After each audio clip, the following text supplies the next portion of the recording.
Well, hello there, it's Marie from mariehayden.com with another update on this wonderful oxalate dumping elimination protocol. So I think we're progressing in the right direction, although I woke up multiple times last night and woke to an absolute sweaty mess, hence the wet hair, because I'm just so hot. I'm now up to 10 drops of the 2% iodine. The cough has kind of moved up. I added in some essential oils. I had a little bit more of the osteo adjustments in my back last night before I went to sleep. So overall, it's coming along. But this is not for the faint of heart, I'm gonna say. But I have to remember too that I am somebody who, when I was younger, I was always getting colds and bronchial stuff and strep throat. So I definitely have an area in my body that, for whatever reason, is probably toxic. And whenever my immune system is down, then I'm going to be subject to getting stuff that just goes right to my chest. And what's really interesting about what I'm doing is I'm eating everything that I'm intolerant to, which is really bizarre, okay? And you probably ask me, well, why would you do that? Well, there's a couple of different things at play here. One, I totally believe the body can heal. I believe that God gave us these animals that we've been eating for ever and ever and ever. And I think that the nutrients that come from meat is amazing, meat and fish. And so, yeah, I dove in to have meat and fish. So I was eating lamb for a number of years, but every now and then I'd get massive bloat, which I was trying to work through with apple cider vinegar protocol and digestive enzymes. And it wasn't until this past year that I tested and I had lamb come up on my list. So lamb, beef, and chicken. No, sorry, lamb, beef, and eggs have been on my intolerance list. And what am I eating right now? These things. So this is a test of my immune system, but it's also a test to try and see if I can flip the switch. There's been so many other amazing things, like watching my numbers over the last few years with all the intermittent fasting I've been doing and the protocols I've been doing to heal my gut. So I just want to test it. And the crazy thing is that I crave this stuff. And that was my trigger for when I was growing up too, because we found out at 17, if anybody knows my backstory, I was misdiagnosed my whole childhood with bronchial pneumonia, strep throat. And so by the time I was in my late teens, I sort of took things into my own hands because the doctor said there was nothing else they could do. There was no more antibiotics they could give me. You just weren't healing. So I went to my first naturopath and I found out I was allergic to dairy.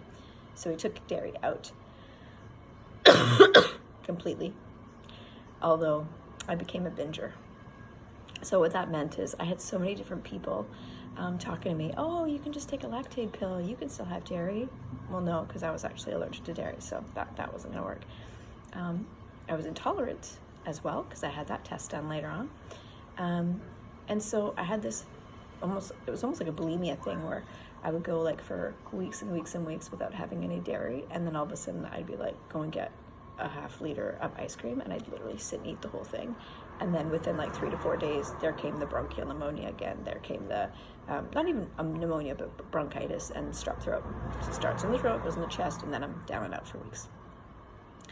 So you'd think that the first knock on the head, you'd figure this out. But, you know, this has been a work in progress to kind of figure out the ailments and the crazy stuff that goes on in a person's body when they don't listen to it fully. And plus you have like the whole society thing, you know, like people like their cheese on their pasta, people like to eat ice cream. I mean, the mainstays of my diet were cottage cheese and yogurt and ice cream and, I mean, like jugs of milk, like glug, glug, glug, glug, glug. So anyhow, fast forward, and now I'm sitting in this crazy world of eating things that might not serve me.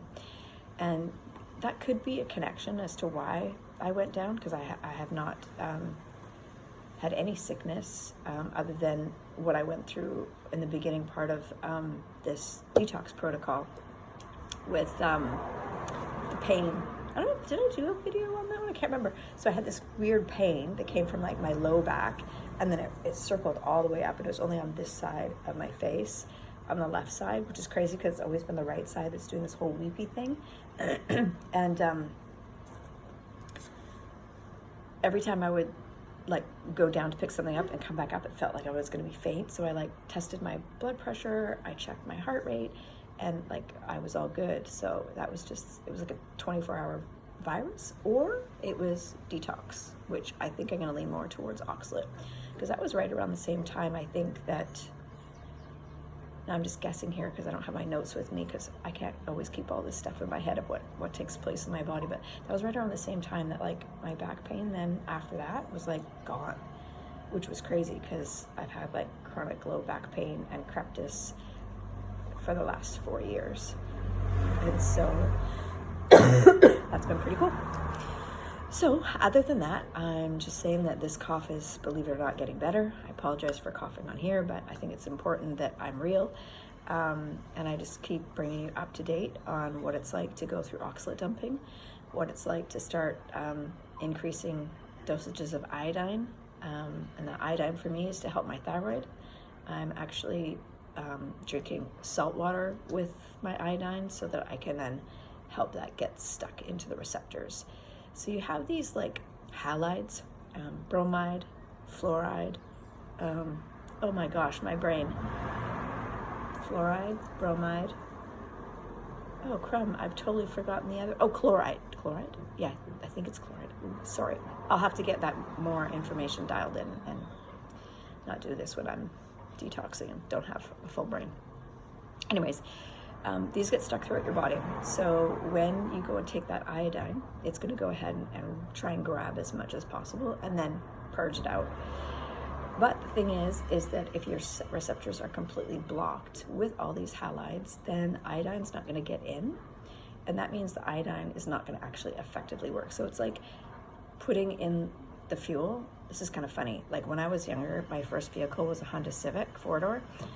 Ugly brown and like velour seats. It was crazy, but I got it from these amazing people and I got it for next to nothing. So that was a huge blessing. Anyways, I'm digressing, but the reason why I'm sharing this story is because after I had it for a while, I ended up having a rusted out gas tank. So I'd literally put my nozzle in at the pumps, and as I was fueling it, some of it was going into the pump and some of it was actually like going out onto the ground, and I had no clue what to do. Like I'm like, what, 18 and have no clue if this is normal. So I did that for a while. Anyways, that kind of what reminds me of the iodine. Like you put it in, but if it's not binding and getting rid of these halides and doing its job there, then it's not going to rid those halides and then free up your receptors to be able to take the iodine in so that it can do what it needs to do going forward. And so all these halides are found in our environment. Fortunately for me, I've been spending the last few years mostly in Europe, although I do go back to like the Caribbean and Mexico and stuff like that for a few months at a time.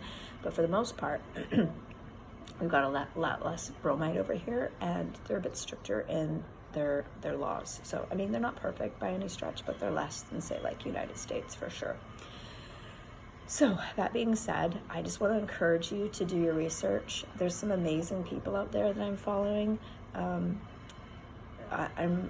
doing a lot of things with Dr. Sarah out of, sorry, Dr. Sarah Myhill. She's from the UK. Dr. Elizabeth Bright is in Italy, but I believe she's originally American. And then there's a gentleman out of Michigan, Dr. Brownstein. They've got a lot of experience with iodine and how many people that they help with that. So definitely digging into that.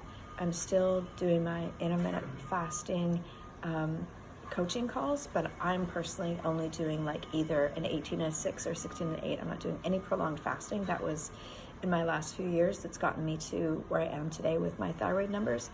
And I feel like this last chunk here of the iodine and getting rid of any of the heavy metals that are still around and these halides might just be the next kicker. So whatever you choose to do for your health, I hope you do it with research, without judgment. I think that this whole process of healing ourselves is more than just a food journey. I think there's a whole spiritual component.